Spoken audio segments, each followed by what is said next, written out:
Chelsea menewaskan Real Betis dengan keputusan 4-1 sekaligus Chelsea juara UEFA Conference League 2024-2025. Tahniah diucapkan.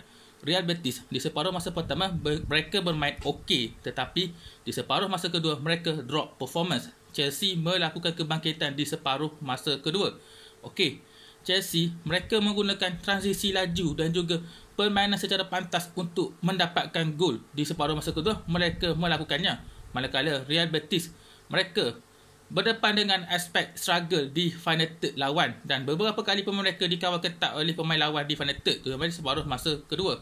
Apapun, Chelsea mereka bermain dengan lebih menyerang, meningkatkan asakan di separuh masa kedua, manakala Real Betis di separuh masa kedua mereka agak tertekan kalau nak dibandingkan dengan separuh masa pertama.